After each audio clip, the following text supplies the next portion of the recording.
Okay students, તો આપણે chapter number 1 સંબંધ અને વિધેયમાં આગળ વધીશું અને ચેપ્ટરના એન્ડ તરફ જઈ રહ્યા છીએ. આપણે સ્વાધ્યાય નંબર 1 ચાલી રહ્યું હતું, રિવિઝનનું એક્સરસાઇઝ ચાલી રહી હતી. એમાં દાખલા નંબર 5 આવેલા હતા. તો દાખલા નંબર 5 જુઓ. સાબિત કરો કે વિધેય f from r to r f of x બરાબર x ક્યુબ એક છે. બરાબર, f ઓફ x બરાબર એક્સ ક્યુબ એ એક વિધેય છે એવું સાબિત કરવાનું કીધું છે. તો પહેલાં તો અહીંયા શું કીધું છે? F from r to r કીધેલું છે. વિધેય તમને એફ ઓફ એક્સ શું આપેલું છે? તો કે એફ ઓફ એક્સ બરાબર આપવામાં આવ્યું છે એક્સ ક્યુબ. આને સાબિત કરવાનું છે કે એક છે. તો કેટલું સિમ્પલ, હેડિંગ આપી દો એક માટે. તો અહીં for all x1, x2 belongs to R પ્રદેશ માટે સ્ટાર્ટિંગ કરવાનું આપણે એફ ઓફ x1 બરાબર એફ ઓફ x2 થી સ્ટાર્ટ કરવાનું. x1 એટલે x1નો ક્યુબ થશે, અહીંયા થશે x2નો ક્યુબ. બંને બાજુ જો ઘનમૂળ લેવામાં આવે તો તમને મળશે x1 બરાબર x2. તો x1 બરાબર x2 મળી ગયો. આમ એફ એ એક વિધેય છે. એફ એ તમારું એક વિધેય છે. બરાબર, આગળ વધીએ બાળકો. બે વિધેયો F from N to Z, G from Z to ઝેડના ઉદાહરણ આપો કે જેથી ગોફ એ એક હોય પરંતુ જી એક ન હોય. બાળકો, આમાં રકમ મેં અધૂરી લખી જાણી જોઈને. તમને ઓલરેડી રકમમાં જ સૂચન તરીકે કહેવામાં આવ્યું છે કે એફ ઓફ એક્સ બરાબર એક્સ તથા જી ઓફ એક્સ બરાબર મોડ એક્સ લઈને વિચારો. અને મેં જાણી જોઈને આમાં નહીં લખ્યું કારણ કે એક્ઝામમાં જરૂરી નથી કે આ સૂચન આપે, એટલે જાણી જોઈને લખવામાં આવ્યું નથી. તમારે ભાઈ એક્ઝામમાં યાદ રાખવું જ પડશે કે એફ ઓફ એક્સ બરાબર એક્સ લેવાનું છે અને જી ઓફ એક્સ બરાબર મોડ એક્સ લેવાનું છે. તો આપણે એફ અને જી એટલે કે વિધેય તમારે જાતે બનાવવાના છે. અહીંયા વિધેય એફ અને જીના એવા ઉદાહરણ આપવાના કીધા છે કે જેથી જીઓ એફ એક હોય પરંતુ જી એક ન હોય. જીઓ એફ તમારું એક થાય પણ વિધેય જી તમારું એક ન થાય એવું સાબિત કરવાનું છે. તો બાળકો આગળ વધીએ અને દાખલાને વધારીએ આગળ. તો આ જ પ્રમાણે લઈને આગળ વધારો બાળકો. તો અહીં એફ ઓફ એક્સ બરાબર એક્સ તથા જી ઓફ એક્સ બરાબર મોડ એક્સ લેતા. બરાબર, હજી બી કહું એક્ઝામમાં આ આપશે નહીં એટલે જ જાણી જોઈને મેં રકમમાં લખ્યું નથી. બરાબર, એક્ઝામમાં જરૂરી નથી આ સૂચન આપે, તમારે જાતે યાદ કરવાનું કે હા આવું વિધેય લઈએ તો આ પ્રમાણેનું પાલન થતું હોય છે. બરાબર, ચાલો તો સાબિત શું કરવાનું કે જી એક નથી. તો ચાલો પહેલાં જીના એક માટે તો ચેક કરીએ તમારું જી એક છે કે નહીં. આપણે તો ના જ પાડી છે કે નથી એવું સાબિત કરવાનું. બાળકો વિધેય જી શું છે? અહીંયા તો જી ઓફ એક્સ બરાબર છે મોડ એક્સ છે. બરાબર, હવે જી ઓફ 2 શોધો. તો જી ઓફ 2 થશે મોડ 2 બરાબર 2 ને જી ઓફ -2 શોધો. તો માઇનસમાં મોડ 2 બરાબર થશે બી 2. તો 2 અને -2 બંને અલગ છે પણ બંનેનો જવાબ સેમ આવે છે. અહીં 2 ઇઝ નોટ ઇક્વલ ટુ -2 પરંતુ G of 2 equal to G of -2 થાય છે. 2 is not equal to -2 but G of 2 equal to G of -2. આમ જી એ એક નથી. તમારું વિધેય જી એક વિધેય નથી. હવે શું કરવાનું છે કે ગોફ એક છે એમ બતાવો. જી ભલે એક નથી પણ જી અને એફનું જે સંયોજન કરો તે એક છે. તો પહેલાં તો ગોફ શોધવું પડે બાળકો જીઓ એફ માટે. તો બાળકો જીઓ એફ યાદ કરો, આ ટ્રીક મેં શીખવેલી. ચલો એફ ફ્રોમ શું છે? F from N to z છે. એફ ફ્રોમ છે તમારું એન ટુ ઝેડ અને જી ફ્રોમ શું છે બાળકો? તો કે જી ફ્રોમ છે તમારું બાળકો જી ફ્રોમ છે ઝેડ ટુ ઝેડ. બરાબર, યાદ હોય તો અહીંયાનો અને અહીંયાનો ઉડી જાય અને તમને મળે ગોફ ફ્રોમ આ ને આ ઉડી જાય, બચ્યો શું? n2z. તો ગોફ ફ્રોમ થશે n2z. તથા ગોફ શું થશે? તો g of f of x બરાબર g of f of x. So g of f of x તમારો x છે, તો આ ઓવરઓલ થઈ ગયું gx, ને gx તમારો શું છે? Mode x.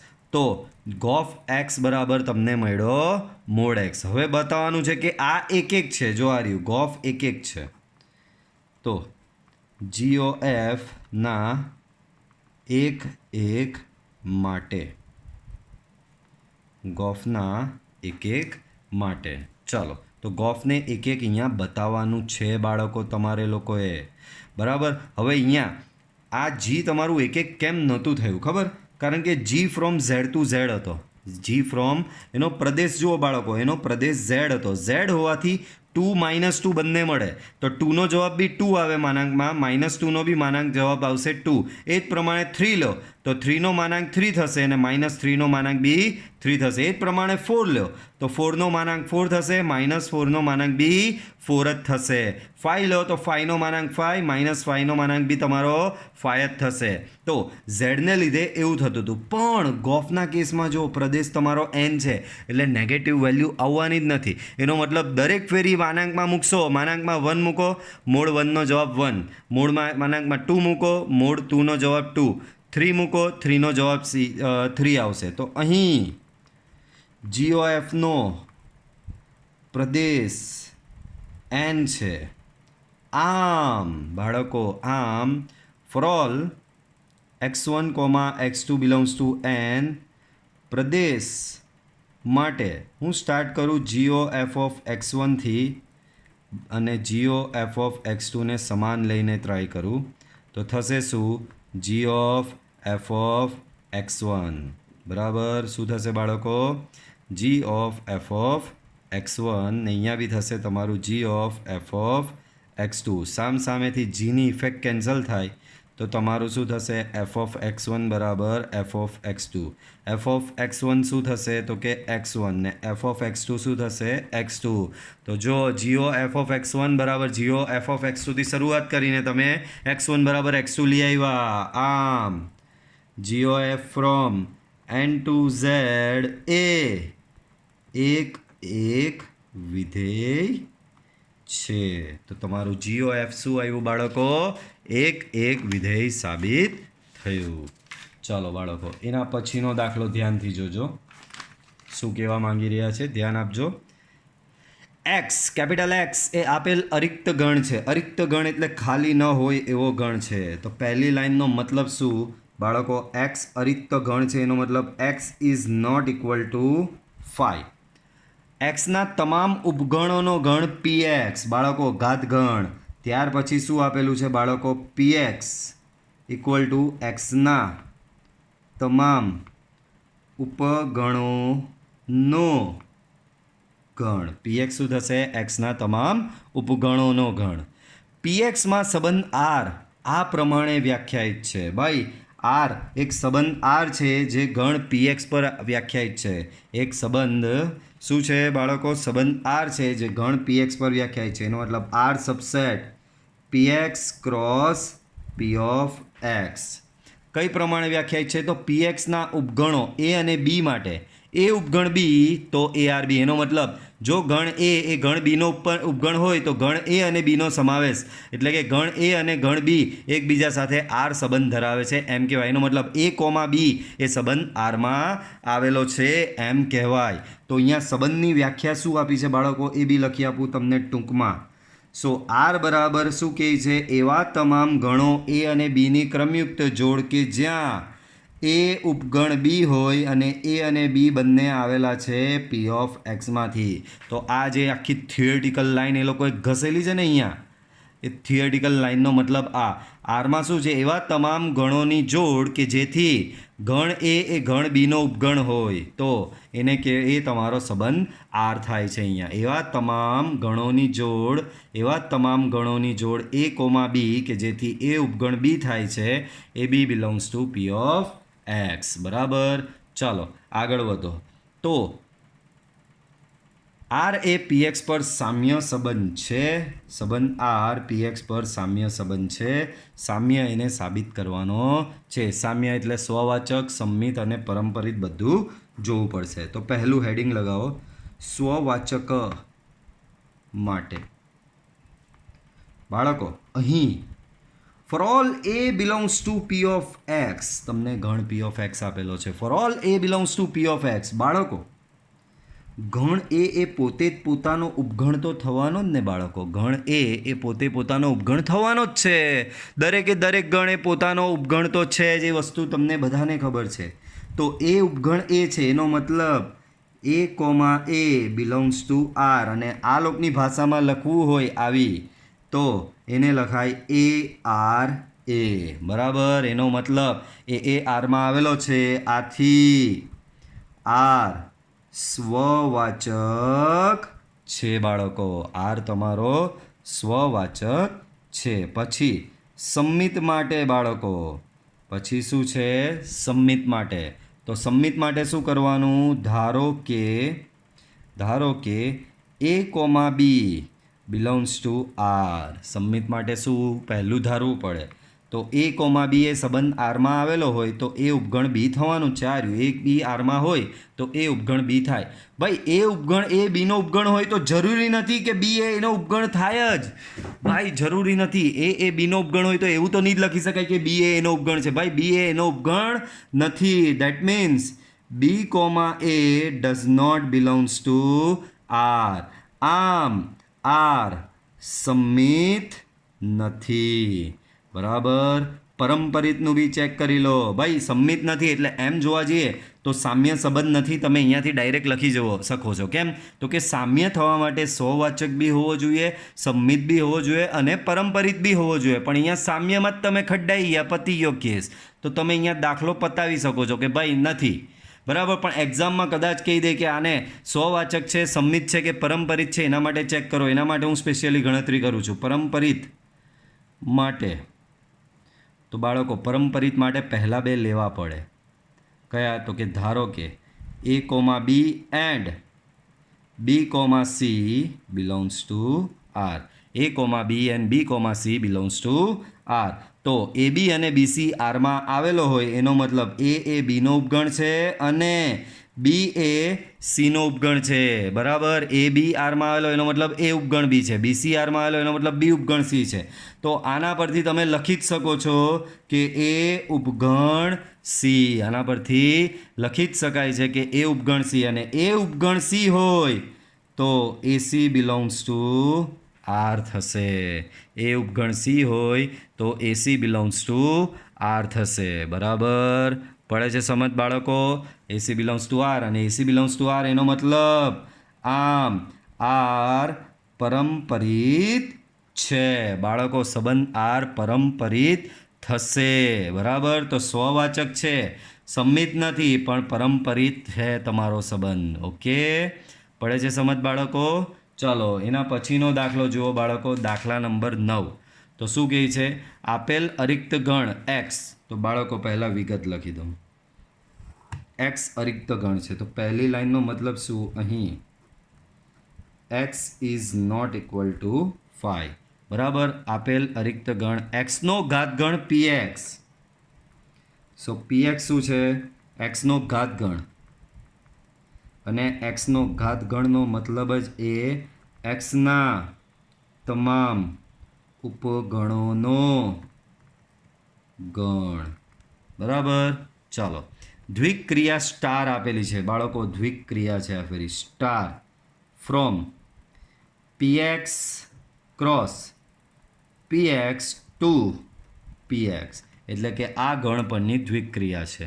દ્વિક્રિયાની વ્યાખ્યા બી આપી દીધેલી છે તમને. એ સ્ટાર બી બરાબર આપેલું છે એ છેદ બી. આ તમારી દ્વિક્રિયા છે. બરાબર. આગળ વધીએ. ચલો શું કીધું છે? સાબિત કરો કે એક્સ ગણ એક્સ એ આ ક્રિયા માટે તટસ્થ ઘટક છે અને દ્વિક્રિયા સ્ટારને સાપેક્ષ પીએક્સમાં કેવળ એક્સ જ વ્યસ્ત સંપન્ન છે. ઇન શોર્ટ, ટૂંકમાં કહી દઉં, જો રકમ ખાલી ખોટી છે ને લાંબી કરેલી હોય, રકમ લાંબી જોઈને ગભરાઈ નહીં જવાનું. રકમ લાંબી હશે ને એટલો દાખલો શોર્ટમાં થતો હશે, બરાબર, વગર જોઈતી લાંબી કરેલી હોય છે. ઇન શોર્ટ, આ દાખલામાં શું શોધવાનું ખબર? તમારી દ્વિક્રિયા માટે તટસ્થ ઘટક શોધવાનો છે અને વ્યસ્ત ઘટક શોધવાનો છે. અને આપી બી દીધેલો છે કે એક્સ એ તટસ્થ ઘટક છે અને માત્ર એક્સનો જ વ્યસ્ત ઘટક મળે છે એમ બતાવો. તો દાખલો તો બહુ ઇઝી છે. જુઓ, પહેલાં તટસ્થ ઘટક માટે તો અહીંયા આપી જ દીધું છે, આપણે બતાવવાનું કીધું છે. સાબિત કરો કે એક્સ એ આ ક્રિયા માટે તટસ્થ ઘટક છે. બાળકો, એટલે કે ધારો કે ઘણ એ છે, એનો તટસ્થ ઘટક એક્સ છે. બાળકો, એક્સ તમને કહી દઉં, એક્સ અહીંયા સાર્વત્રિક ગણ છે. એક્સને શું કહેવાય? સાર્વત્રિક ગણ છે, બરાબર, કારણ કે એક્સમાં જ બધા ગણ સમાયેલા છે. જો એક્સના પીએક્સ શું છે? એક્સનો ઘાત ગણ છે, એટલે કે એક્સના તમામ ઉપગણોનો ગણ પીએક્સ છે અને તમારી દ્વિક્રિયા પીએક્સ પર આધારિત છે. એટલે કે આ બધા ગણો દેખાય, આ ફોર ઓલ a, b, બધા ગણો કયામાં આવેલા છે? પીએક્સમાં આવેલા છે. બધા ગણો પીએક્સમાં આવેલા છે, એનો મતલબ એક્સ તમારો સાર્વત્રિક ગણ છે, બરાબર. તો એનો તટસ્થ ઘટક એક્સ છે એવું બતાવવાનું. એના માટે મારે શું બતાવવું પડે? તો અહીં a સ્ટાર એક્સ બરાબર એક્સ સ્ટાર એ બરાબર એ બતાવવું પડે. મારે એનો તટસ્થ ઘટક એક્સ છે એવું બતાવવાનું કીધું. સાબિત કરો કે એક્સ એ આ ક્રિયા માટે તટસ્થ ઘટક છે. તો એનો તટસ્થ ઘટક એક્સ છે એવું બતાવવા માટે મારે શું બતાવવું પડશે? એ સ્ટાર એક્સ બરાબર એક્સ સ્ટાર એ બરાબર એ બતાવવું પડશે, બરાબર. તો એ સ્ટાર એક્સ, બાળકો, વ્યાખ્યા પરથી એ સ્ટાર બી બરાબર એ છેદ બી છે, તો એ સ્ટાર એક્સ બરાબર થશે એ છેદ એક્સ, બરાબર. બાળકો, કોઈ પણ ગણનો સાર્વત્રિક ગણ સાથેનો છેદગણ એ ગણ પોતે જ થાય. ગણ એ છે એનો સાર્વત્રિક સાથેનો છેદગણ શું થાય? એ ગણ એ પોતે. એ જ પ્રમાણે તમે જો એક્સ સ્ટાર એ શોધો, એનો મતલબ એક્સ છેદ એ, તો આનો બી જવાબ એ જ આવવાનો. આમ સાબિત થઈ ગયું કે એક્સ એ સ્ટાર માટે તટસ્થ ઘટક છે. એક્સ એ સ્ટાર માટે કેવો ઘટક છે બાળકો? તટસ્થ ઘટક છે. ચાલો આગળ વધીએ. તટસ્થ ઘટકનું થઈ ગયું. હવે વ્યસ્ત ઘટક માટે લઈએ બાળકો. તો હેડિંગ લગાવો અહીંયા,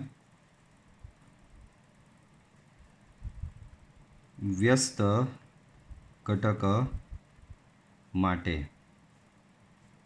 તો વ્યસ્ત ઘટક માટે અહીંયા શું કરશું બાળકો? ધ્યાન આપજો. આપણે વ્યસ્ત ઘટક માટે તો અહીંયા શું કીધું છે? ચોખ્ખું લખેલું જ છે કે એક્સ એ વ્યસ્ત થાય, એટલે કે એક્સનો વ્યસ્ત ઘટક શોધવાનો છે. પાછી તમને જો રકમ બતાવી દઉં તો તમને પાછું થોડું આઈડિયા આવે. શું કીધું છે? અને દ્વિક્રિયા સ્ટારને સાપેક્ષ પીએક્સમાં કેવળ એક્સ જ વ્યસ્ત સંપન્ન છે, એટલે કે માત્ર એક્સનો જ, એટલે કે સાર્વત્રિક ગણ એક્સનો જ વ્યસ્ત ઘટક મળે છે. એટલે કે આપણે એક્સનો જ વ્યસ્ત ઘટક શોધવાનો છે બાળકો. તો જુઓ, અહીંયા ધ્યાન આપો. ધારો કે સાર્વત્રિક ગણ એક્સનો વ્યસ્ત ઘટક એક્સ ડેશ છે. તો એક્સનો વ્યસ્ત ઘટક એક્સ ડેશ છે, એનો મતલબ એક્સ સ્ટાર એક્સ ડેશ બરાબર એક્સ ડેશ સ્ટાર એક્સ બરાબર તટસ્થ ઘટક આવવો જોઈએ બાળકો. તટસ્થ ઘટક, અને તટસ્થ ઘટક એ પોતે એક્સ જ છે. આ રહ્યો આપણી દ્વિક્રિયાનો તટસ્થ. આમ એક્સ એ સ્ટાર માટે તટસ્થ ઘટક છે, તો વ્યસ્ત ઘટકની વ્યાખ્યામાં એ જ છે ને. યાદ કરો, એ સ્ટાર એ ડેશ બરાબર એ ડેશ સ્ટાર એ બરાબર તટસ્થ ઘટક આવવો જોઈએ, અને આપણો તટસ્થ ઘટક અહીંયા એક્સ છે. ચલો આમાંથી એક રિલેશન લઈ લો. અહીં એક રિલેશન આમાંથી અહીંયા લઈ લઈએ તો શું થાય છે? ધ્યાન આપજો બાળકો. અહીં એક્સ સ્ટાર એક્સ ડેશ બરાબર એક્સ, એનો મતલબ એક્સ છેદ, કારણ કે દ્વિક્રિયા એટલે શું છે? બેનો છેદ. એક્સ છેદ બરાબર એક્સ.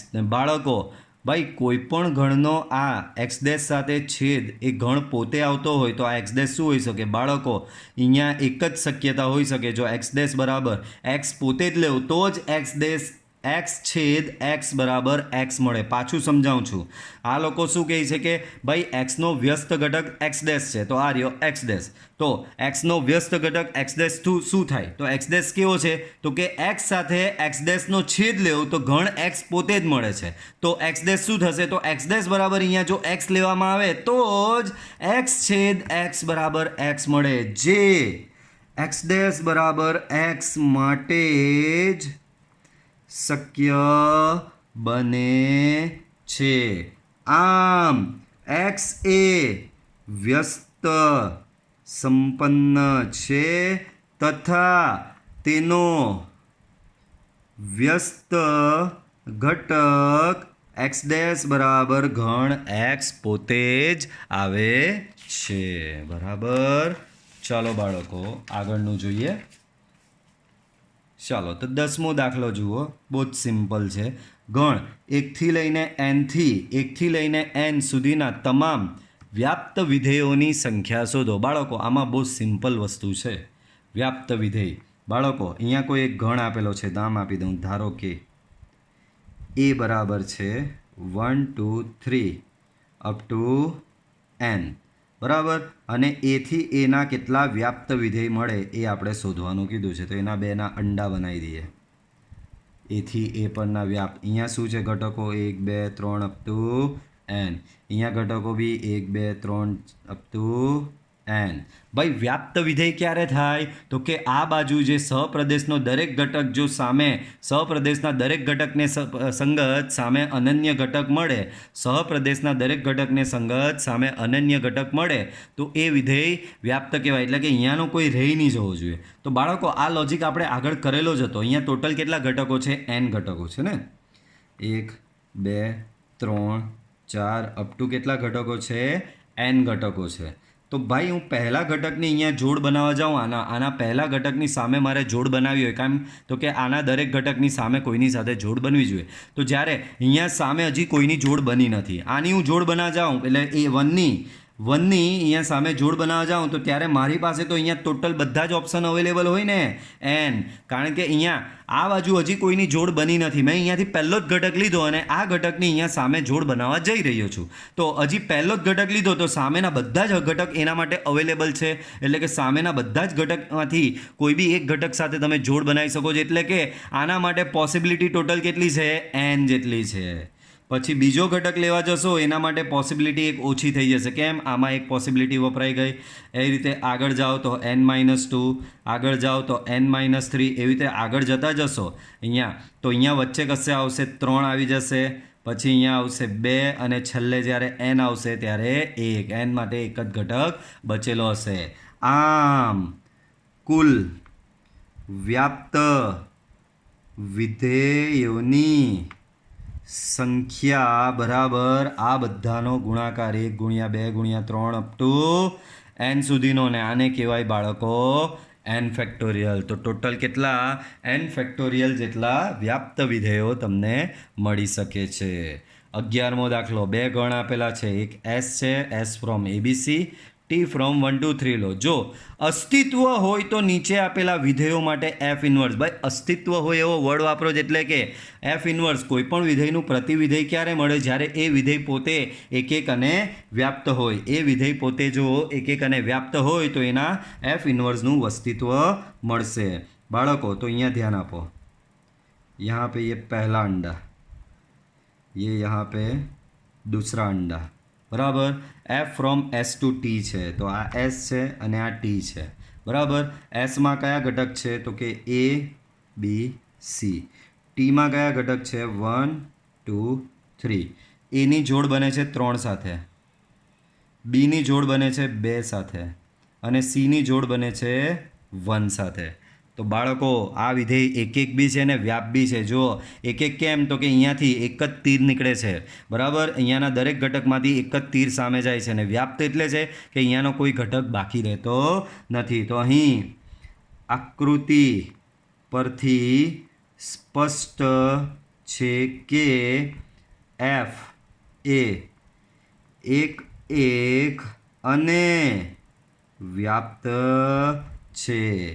આમ f ઇન્વર્સનું અસ્તિત્વ છે અને એફ ઇન્વર્સ શું મળશે? આનું ઊંધું કરી નાખવાનું. એફમાં A3 છે તો એફ ઇન્વર્સ થશે 3A. આમાં B2 છે તો એ થશે 2B અને આમાં C1 છે તો એ થશે 1C. તો આ તમારો એફ ઇન્વર્સ મળી ગયો. આ જ દાખલામાં આગળ છે બીજો આ રહ્યો. ચાલો તો એનો અંડા ડાયાગ્રામ બનાવો.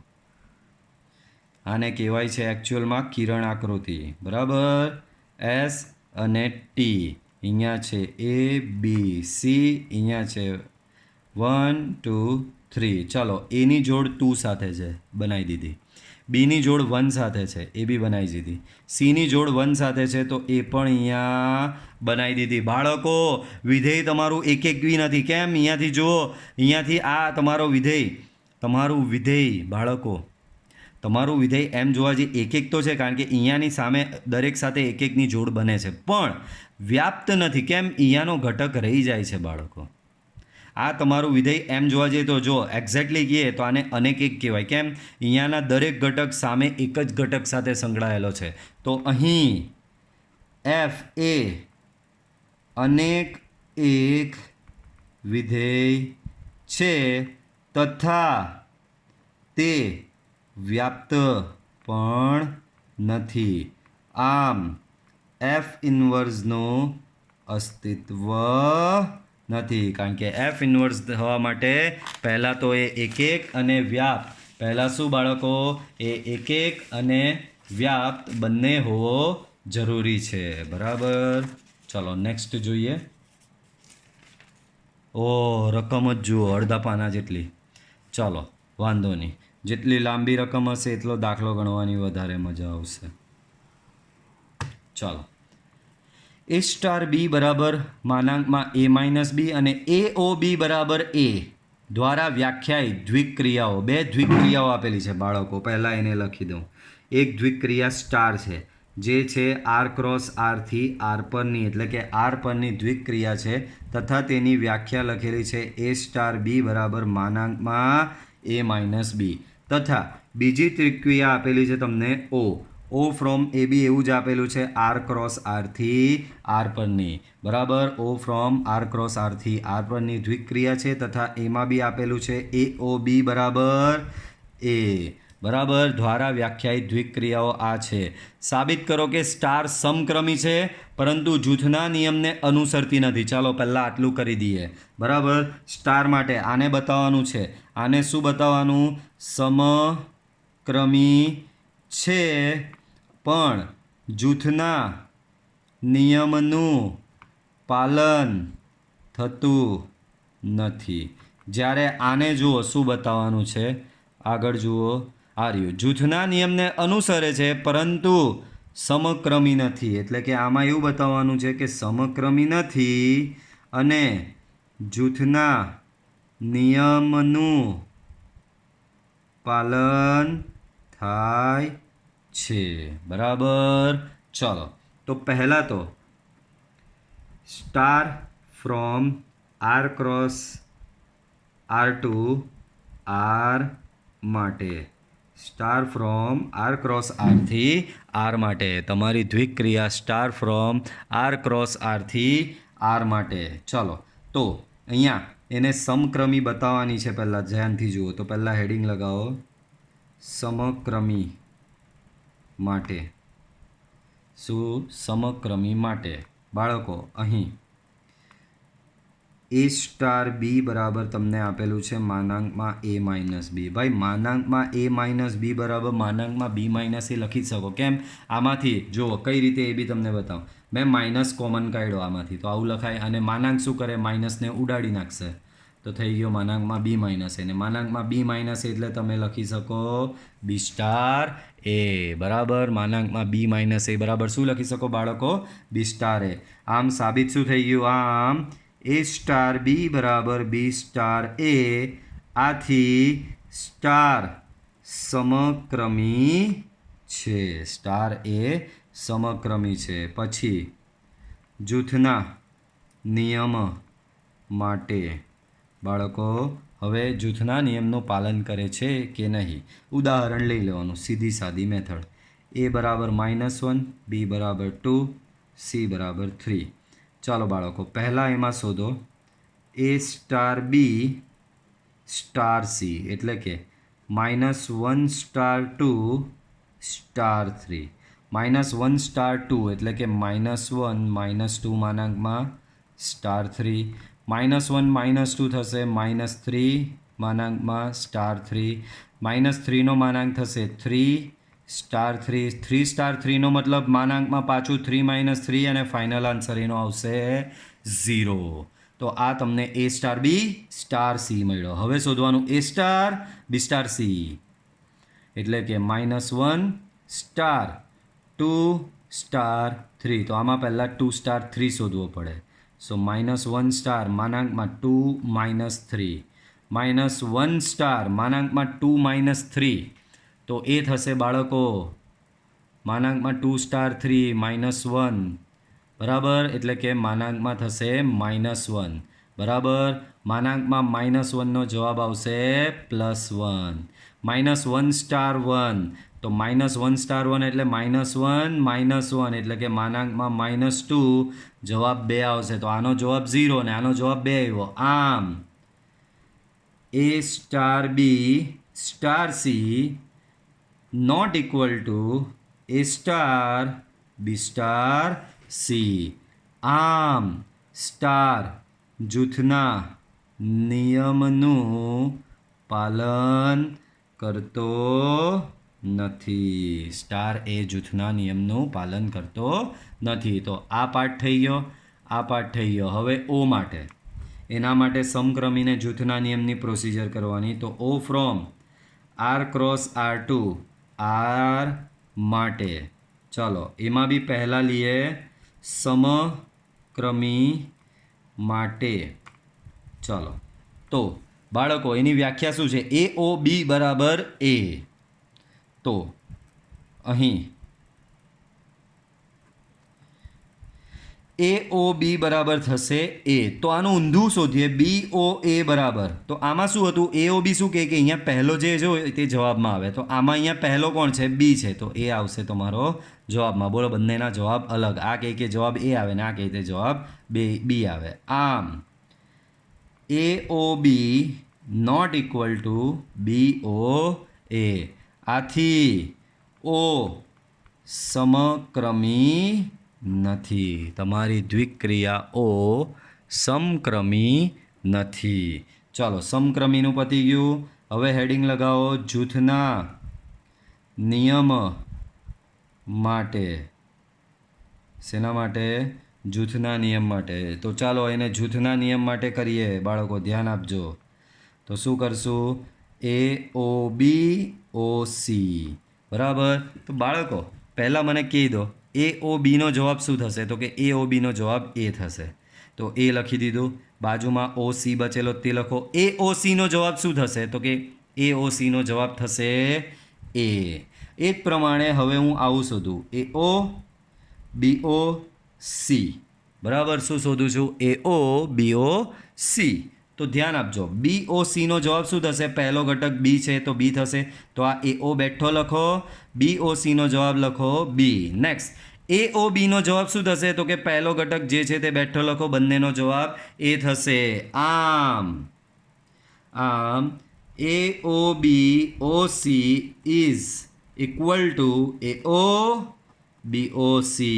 आम ओ जूथना नियमનું પાલન કરે છે।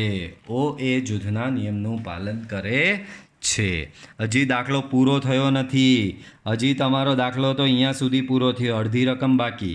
વધુમાં બતાવો કે for all a b c belongs to R a star b o c બરાબર a star b o a star c આવું બતાવવાનું છે બાળકો। નેક્સ્ટ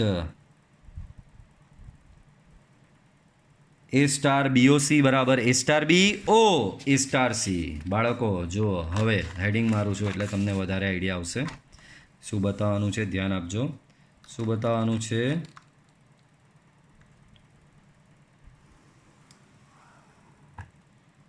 हवे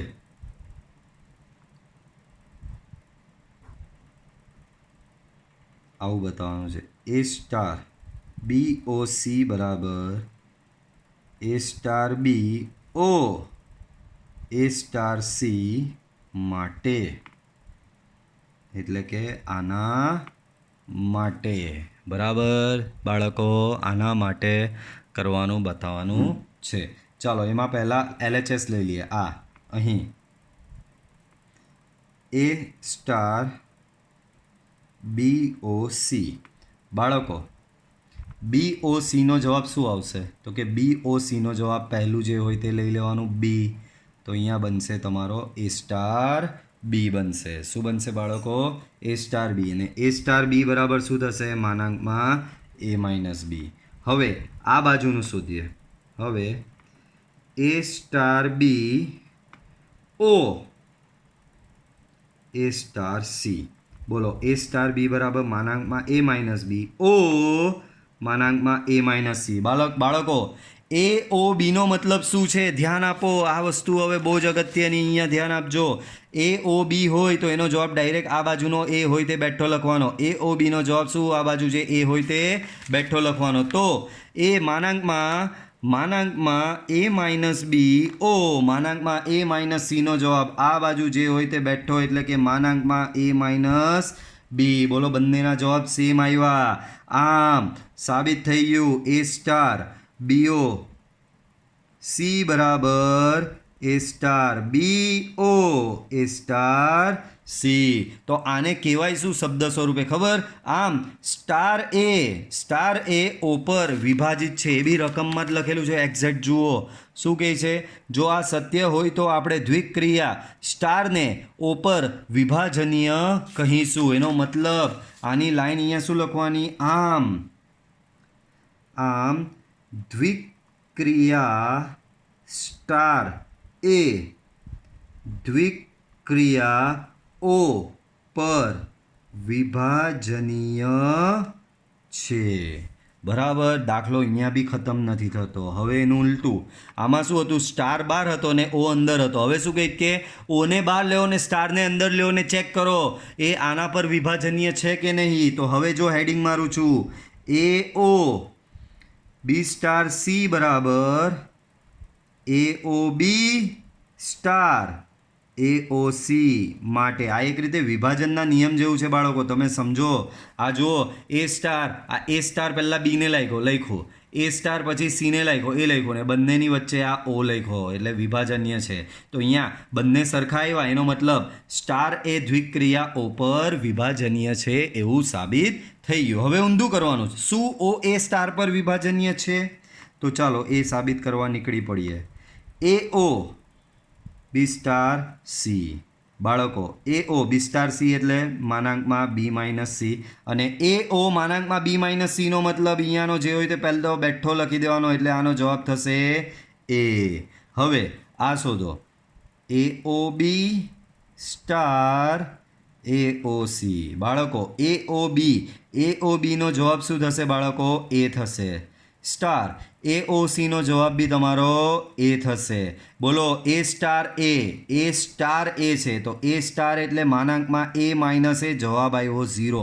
તો આનો જવાબ A આવ્યો, આનો જવાબ 0 આવ્યો. આમ બંને ઇક્વલ આવ્યા નથી. આમ AO B star C is not equal to AOB star AOC. આમ દ્વિક્રિયા O A દ્વિક્રિયા સ્ટાર પર વિભાજનીય નથી.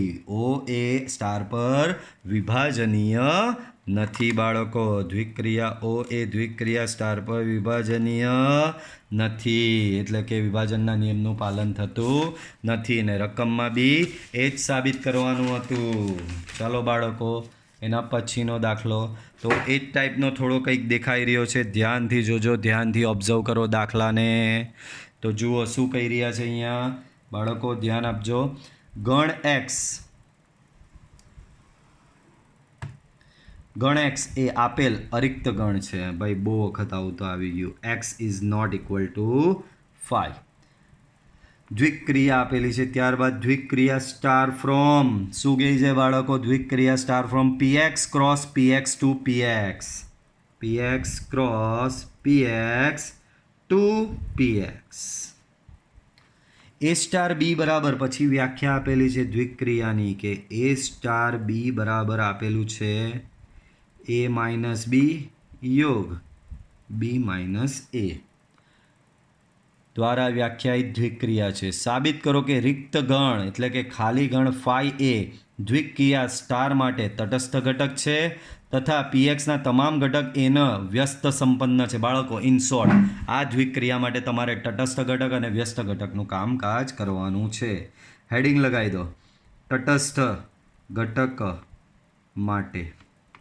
પહેલાં તટસ્થ ઘટક માટે કરીએ અને કહી જ દીધું છે, એવું જ બતાવવાનું છે કે ફાઈ એ તટસ્થ ઘટક છે. તો ધારો કે બી નહીં આપેલું જ છે, એનો તટસ્થ ઘટક ફાઈ છે. એનો મતલબ તમારે વેરીફાઈ કરવાનું છે કે ફાઈ એ ગણ એ માટે તટસ્થ ઘટક છે. ફાઈ એ ગણ એ માટે આ દ્વિક્રિયા માટે ફાઈ એ આ દ્વિક્રિયા માટે તટસ્થ ઘટક છે એવું બતાવવાનું છે. તો બાળકો અહીં શોધી નાખો પહેલાં એ સ્ટાર ફાઈ તટસ્થ ઘટક ક્યારે કહેવાય? તો કે એ સ્ટાર ફાઈનો જવાબ એ પોતે આવવો જોઈએ. તો ફાઈ એ એનો તટસ્થ ઘટક કહેવાય. તો જોઈએ આવે જ કે નહીં. આ દ્વિક્રિયા લગાવો. એ સ્ટાર બી બરાબર શું છે? એ માઇનસ બી યોગ બી માઇનસ એ. તો એ સ્ટાર ફાઈ શું થશે? એ માઇનસ ફાઈ યોગ ફાઈ માઇનસ એ થશે. બાળકો એ માઇનસ ફાઈનો આન્સર એ પોતે જ આવશે યોગ ફાઈ માઇનસ એ. તો કે આ વસ્તુ તમે ભણીને આવેલા જ છો ગણક્રિયામાં. ફાઈ માઇનસ એ એટલે ફાઈ પોતે. તો એ યોગ ફાઈ, ભાઈ કોઈ પણ ગણનો ખાલી ગણ સાથેનો યોગ ગણ એ પોતે જ આવશે. બરાબર, આ જ પ્રમાણે બાળકો હવે આવું શોધો ફાઈ સ્ટાર એ. આનો જવાબ બી એ આવવો જોઈએ. ચાલો જોઈએ. તો આ દ્વિક્રિયાની વ્યાખ્યા લગાડો. એ સ્ટાર બી બરાબર એ માઇનસ બી યોગ બી માઇનસ એ છે. તો ફાઈ સ્ટાર એ બરાબર ફાઈ માઇનસ એ યોગ એ માઇનસ ફાઈ. ફાઈ માઇનસ એ તમારો થશે ફાઈ યોગ એ માઇનસ ફાઈ થશે તમારો એ. ફાઈ યોગ એ થશે તમારો ગણ એ. તો જુઓ અહીં શું સાબિત થયું? એ સ્ટાર ફાઈ બરાબર ફાઈ સ્ટાર એ બરાબર આન્સર આવ્યો એ. એ સ્ટાર ફાઈ બરાબર ફાઈ સ્ટાર એ બરાબર શું આવ્યું? એ આવ્યો. આમ એનો તટસ્થ ઘટક ફાઈ છે. ગણ એનો તટસ્થ ઘટક શું છે બાળકો? ગણ એનો તટસ્થ ઘટક ફાઈ છે. બાળકો આગળ વ્યસ્ત ઘટક માટે. બરાબર, શેના માટે? વ્યસ્ત ઘટક માટે. તો ધારો કે બાળકો શું કહે છે? તમામ ઘટક એ વ્યસ્ત સંપન્ન છે તથા એનો વ્યસ્ત ઘટક ગણ એ પોતે જ છે. ચાલો જોઈ લઈએ. તો અહીં એનો વ્યસ્ત ઘટક માનો કે એ ડેશ છે. એનો મતલબ એ સ્ટાર એ ડેશ બરાબર એ ડેશ સ્ટાર એ બરાબર તટસ્થ ઘટક આવવો જોઈએ, એટલે કે ફાઈ આવવો જોઈએ. હવે અહીં એ ડેશ બરાબર એ માટે ભાઈ એ લોકોની જેમ જ લખો. એ ઇન્વર્સ ભાઈ વ્યસ્ત ઘટક એ ઇન્વર્સ છે. એનો મતલબ એ સ્ટાર એ ઇન્વર્સ સ્ટાર એ બરાબર ફાઈ હોવો જોઈએ. અહીં એ ઇન્વર્સ બરાબર એ લેતા ચેક કરો. એ સ્ટાર એ ઇન્વર્સ બરાબર થશે એ માઇનસ એ ઇન્વર્સ યોગ એ ઇન્વર્સ માઇનસ એ. ચાલો એ માઇનસ એ ઇન્વર્સની જગ્યાએ એ મૂકી દો. તો એ માઇનસ એ યોગ એ માઇનસ એ. તો અહીંયા આવશે ફાઈ, અહીંયા યોગ એ માઇનસ એ, અહીંયા બી ફાઈ યોગ ફાઈ જ આવશે. સેમ એ જ પ્રમાણે તમે એ ઇન્વર્સ સ્ટાર એ શોધો. તો એ ઇન્વર્સ માઇનસ એ યોગ એ માઇનસ એ ઇન્વર્સ બરાબર. એ ઇન્વર્સ બરાબર એ મૂકો એ માઇનસ એ યોગ એ માઇનસ એ. તો અહીંયા થશે ફાઈ યોગ ફાઈ અને ફાઇનલ આન્સર એનો બી આવશે ફાઈ. આમ એ સ્ટાર એ ઇન્વર્સ બરાબર એ ઇન્વર્સ સ્ટાર એ બરાબર 5 હોવાથી એ વ્યસ્ત સંપન્ન છે તથા એનો વ્યસ્ત ઘટક એ ઇન્વર્સ બરાબર એ પોતે જ છે. આ રહ્યું આપણે લીધેલું જ હતું બરાબર. વ્યસ્ત ઘટક એ પોતે જ છે. તો બાળકો આપણે આ વિડીયો લેક્ચરમાં અહીં સુધી રાખીશું બરાબર. નેક્સ્ટ વિડીયો લેક્ચરમાં કન્ફર્મ ચેપ્ટરનું એન્ડિંગ છે. જાણી જોઈને સ્ટોપ કર્યું છે અહીંયાથી, કારણ કે પછી નેક્સ્ટ લેક્ચર માટે ઘણો ઓછો કન્ટેન્ટ રહી જાય છે. એના કરતાં 2 લેક્ચરમાં ઇક્વલી કન્ટેન્ટ ડિવાઈડ કરીએ. તો નેક્સ્ટ લેક્ચરમાં આપણે આ ચેપ્ટરને એન્ડ કરીશું અને ત્યારબાદ તમારા 12થનું અને તમારી ટીચિંગ હિસ્ટ્રી માટેનું સૌથી ઇમ્પોર્ટન્ટ ચેપ્ટર કે જેનું નામ છે સંકલનની આપણે શરૂઆત કરીશું. ઓકે બાળકો, તો મળીશું આપણે નેક્સ્ટ વિડીયો લેક્ચરમાં. અને વિડીયો પસંદ આવ્યું તો વિડીયોને લાઈક કરવાનું ભૂલતા નહીં. Okay, by.